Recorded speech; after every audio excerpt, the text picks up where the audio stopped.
हरे कृष्णा प्रभु जी, धन्य प्रणाम।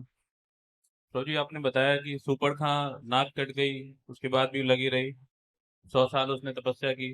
ऐसी और भी कहानी सुनते हैं। एक कल ड्रामा देखा था कि शबरी ने 10,000 साल तपस्या की तो भगवान का इंतजार किया। प्रभु जी, आज कलयुग में तो 60-70 साल की आयु है। कैसे हम 10,000 साल और 100 साल जो भी कहानियां सुनते हैं, अगर उससे रिलेट करें तो इतने कम क्या कलयुग में एक जन्म या 2 जन्म की तपस्या से हम भगवान को प्राप्त कर सकते हैं? और अगर एक जन्म की तपस्या के बाद दूसरे जन्म में जाते हैं तो क्या वास्तव में हम उसी उसी रूप में, जैसे भक्ति में कहा जाता है कि जितना हम भक्ति का अकाउंट फिल करते हैं उसी से हम आगे ट्रांसफर करते हैं। तो आज मैं 60 साल की तपस्या करता हूँ, तो क्या अगले जन्म में मैं 61वें साल से वास्तव में हम उसी अकाउंट से वहीं उसी स्टेज से शुरू करते हैं? हाँ बिल्कुल। तो उसका उसका जैसे प्रभु जी उन्होंने 10,000 साल लगातार तपस्या करी थी, तो हम हमारा जन्म, मतलब कलयुग में जो जन्म के ब्रेक हैं, वो ब्रेक लग लग के वो हम पूरा करेंगे कैसे? मतलब वो ये समझ में नहीं आता है कि ये थ्योरी कैसे रिलेट कर। जैसे उन्होंने 100 साल तपस्या की सुपर खान ने, तो आज के समय में कलयुग में वास्तव में कोई अगर इस तरह की तपस्या भगवान के लिए करना चाहता है तो वो कैसे संभव है?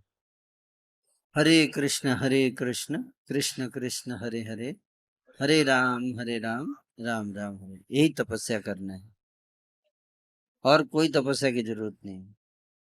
ठीक है, केवल एक तपस्या, हरि नाम का जप,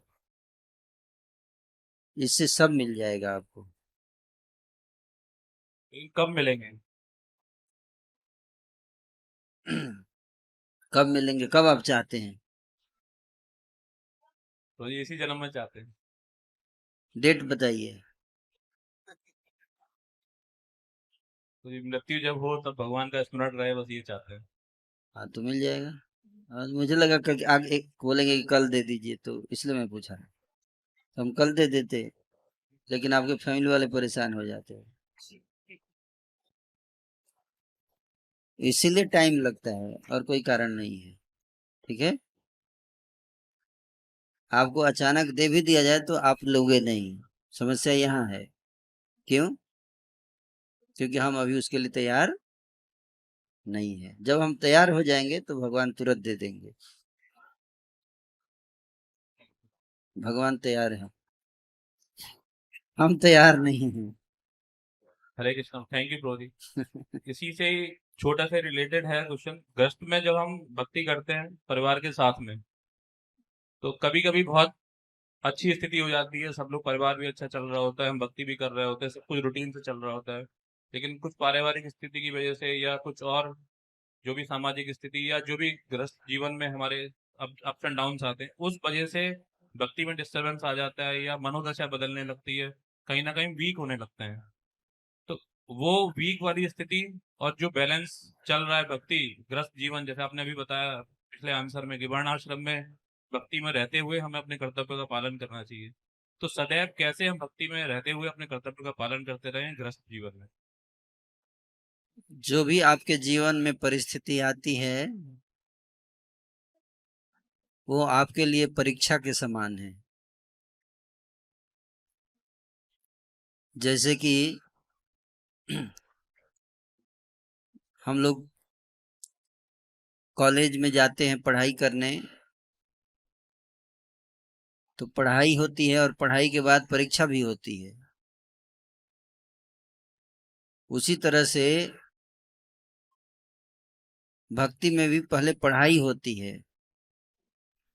पढ़ाई जो है वो लेक्चर लिया जाता है, भक्त लोग लेते हैं लेक्चर। तो आप बोलोगे प्रभु जी यहाँ पे इतना लेक्चर बाजी होता है लेकिन एग्जाम तो होता नहीं है। लेक्चर तो आप लोग बहुत लेते हैं, पढ़ाते हैं बहुत कुछ, लेकिन परीक्षा कभी नहीं लेते, क्योंकि परीक्षा का डिपार्टमेंट माया देवी को दिया हमने।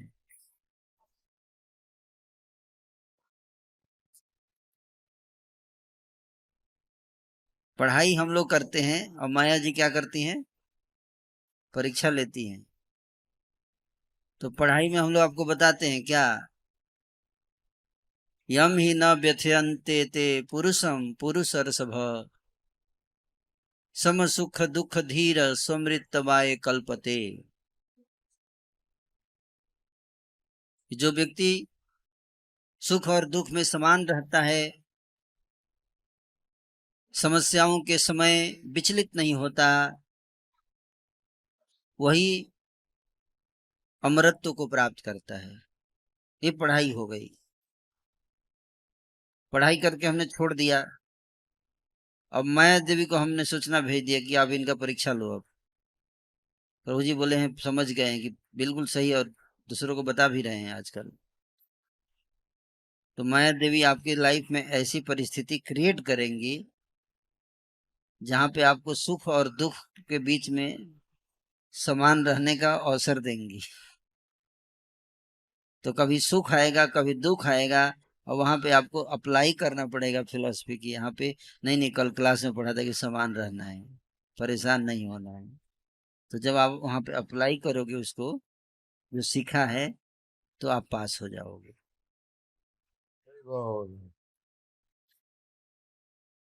ठीक है। और जो नहीं अप्लाई कर पाएंगे, वो दुखी हो जाते हैं, फ्रस्ट्रेट हो जाते हैं, परेशान हो जाते हैं, और फिर भक्ति कमजोर हो जाती है उनकी। इसका मतलब अभी फिर से पढ़ाई करो, फिर से जाओ, फिर से क्लास में बैठो, फिर से सुनो, है ना। फिर परीक्षा होगी। इस तरह से करते करते, पढ़ते पढ़ते पढ़ते पढ़ते एक दिन पक्के हो जाएंगे हम लोग। और फिर एक दिन आएगा जब परीक्षा आएगी तो हट, परेशान नहीं होना है।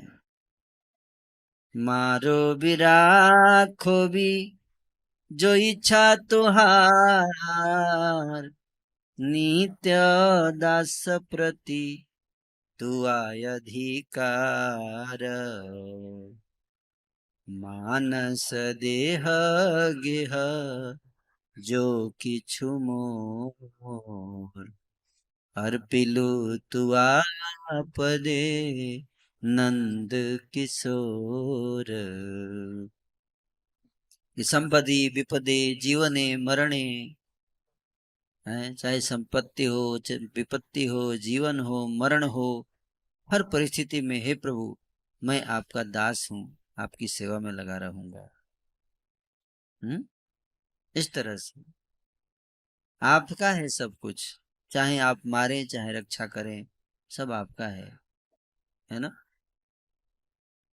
तो जब हम इस प्रकार से उत्तर दे के बिना विचलित हुए भक्ति करते रहेंगे, तो पास हो जाएंगे परीक्षा में। है, अगर विचलित हो रहे हैं तो मतलब तैयारी और थोड़ा करना पड़ेगा एक्स्ट्रा, है ना। थोड़ा और मजबूत से तैयारी कीजिए। एक बार फिर एग्जाम सप्लीमेंट्री में बैठिएगा। फिर सप्ली एग्जाम में बैठे हैं कभी? फिर से एग्जाम होगा, मौका बार बार दिया जाएगा परीक्षा में बैठने का। ठीक है। और तब तक मौका मिला जब तक आप पास ना हो जाते हैं, इसलिए टेंशन की कोई बात नहीं है। इस्लाम धर्म की तरह नहीं है कि एक ही मौका मिला है उसके बाद हमेशा के लिए जहन्नुम। यहाँ बार बार मौका मिलता है। पुनरअपि जननम पुनरअपि मरणम पुनरअपि जननी जठरे शयनम। बार बार बार बार कृष्ण आपको तब तक चांस देते रहेंगे जब तक आप लेते रहेंगे। ठीक है।